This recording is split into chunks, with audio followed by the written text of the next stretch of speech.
Bonsoir et bienvenue à tous dans cette édition d'information. À la une de l'actualité ce lundi, les enseignants regroupés au sein de la Convention nationale des syndicats du secteur de l'éducation nationale disent non à la reprise des cours prévus le mercredi 20 novembre prochain. Une décision prise en assemblée ce matin après plusieurs heures de concertation. Et puis, ouverture des nouveaux sens giratoires au carrefour Fopi et Sogatol ce lundi, une solution de la Direction générale de la sécurité routière qui ne semble pas satisfaire les automobilistes. Les réactions dans ce journal. On le disait tantôt, de nouveaux sens giratoires ont été ouverts au carrefour Fopi et Sogatol, une surprise qui a fait son effet auprès des automobilistes vu qu'ils disent n'avoir pas été avertis lors de la fermeture de ces carrefours, une solution que la sécurité routière semble avoir trouvée. Pourtant, elle ne fait pas l'unanimité. Reportage de Kenyon Gori et Refitzoga. Ces carrefours avaient été fermés pour des raisons, semble-t-il, de sécurité routière. Transformés en rond-point et accessibles depuis ce lundi matin, ils semblent donner quelques satisfactions. Rien que là, l'économie va tourner. Ouais. Il y a même eu l'embouteillage, c'est bon. Qu'est-ce qu'on vous avait donné comme raison? On nous avait donné raison que c'était les travaux qui n'avancent pas toujours. À l'opposé, il y a des usagers de la route qui considèrent cette solution, du moins provisoire, comme un échec et un grand danger. Ils ont déjà le mérite de provoquer des embouteillages et surtout de semer la discorde. On essaie de voir sur la voie express déjà. Jadis, quand ce sens n'existait pas, il y avait la fluidité des voitures. Mais le fait qu'on ouvre, mon constat, il est amer. Regardez par exemple en ce net moment là. Ceux-là circulent, d'autres vont entendre. Manque de vigilance de la part d'un véhicule, ce sont des accidents qui vont s'organiser. Moi, j'ai tout la solution, c'est de mettre au feu pour que ça soit posé, pour que ça soit ordonné. Parce que si c'est toujours comme ça, il est possible qu'on s'est fatigué, il y aura toujours un embouteillage. Et ça, c'est un danger grave, un danger grave. Vous laissez la route côté gauche, côté droit, côté du milieu, ça c'est encore un danger grave. Moi, je veux plutôt qu'ils mettent au feu. Pour que ça soit posé, pour que le cœur soit posé. Parce que les gens roulent toujours mal, Mais ça c'est pas une solution. Depuis plusieurs années, les accidents de circulation à ces endroits ont amené les usagers à réclamer des feux tricolores. Et depuis, toujours rien. C'est aujourd'hui que les agents de l'agence de presse en ligne internationale Gabon News ont procédé au choix de leur rédacteur en chef et de son adjoint. 3 candidats étaient en lice, notamment Samperon Ndumba, Muriel Ndon Eyene et Douglas Ntontoum. Au terme de ce scrutin, âprement discuté entre les 2 premiers cités, Samperon Ndumba a été choisi par ses collègues pour désormais diriger la rédaction de Gabon News. Le compte rendu de cette élection avec Kenyon Gori et Refitzoga. Lundi 18 novembre, il a fallu procéder au choix d'un rédacteur en chef à Gabon News. Dès les premières heures de la journée, la direction générale de Gabon News a profité de la conférence des rédactions pour inviter à choisir celui qui va désormais mener la barque de cette agence. Vous venez de choisir votre rédacteur en chef. La majorité donne M. Samperon Mba, ici présent, rédacteur en chef de Gabon News.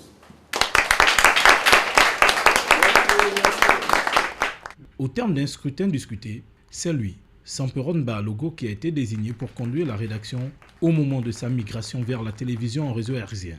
Un nouveau défi pour ce jeune homme. C'est un choix qui a été fait pour toutes les personnes qui sont impliquées dans la rédaction de Gabon News.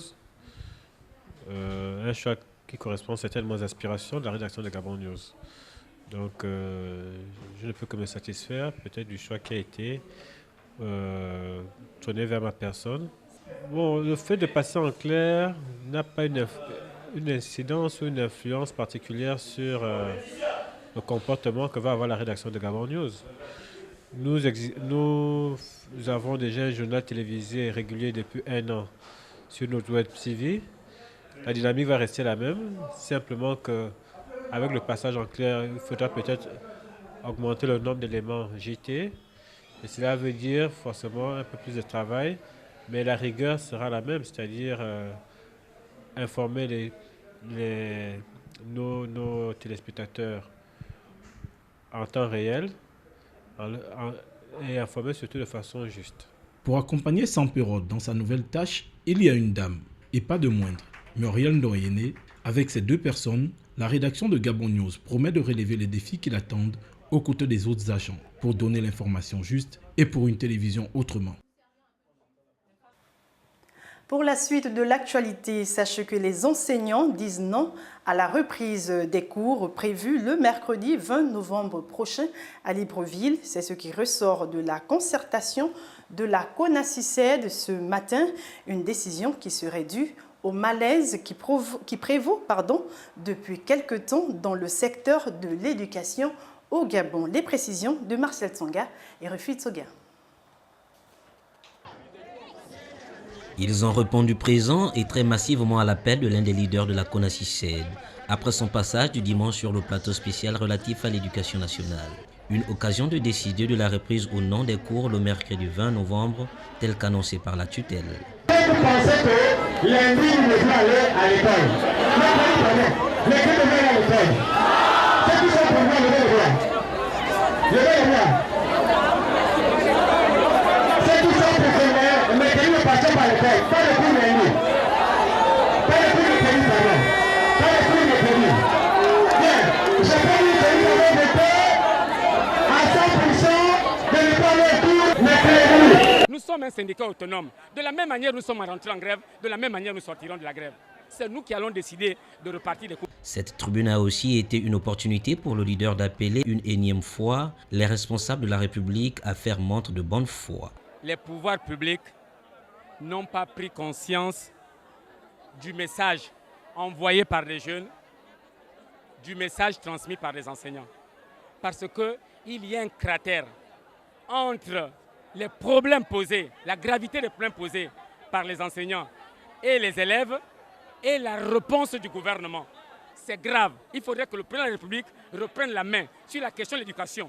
Le secteur de l'éducation nationale serait-il en train de s'enliser dans une spirale infernale? Les élèves continuent de payer les pots cassés par la faute du gouvernement et des syndicalistes qui ont du mal à discuter.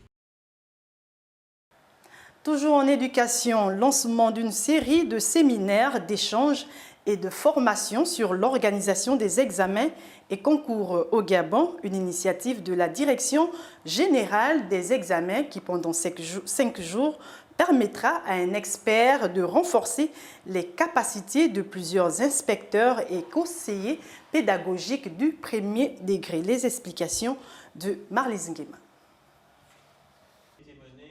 C'est dans une des salles de l'université Omar Bongo que le séminaire de formation sur l'élaboration des situations et problèmes des sujets d'examen a eu lieu. Une semaine d'échange qui permettra aux différents acteurs de l'éducation de rendre plus accessibles les épreuves proposées aux examens. Nous voulons améliorer la correction des épreuves, donc permettre aux élaborateurs d'élaborer de bonnes grilles de correction qui permettront aux correcteurs de mieux corriger.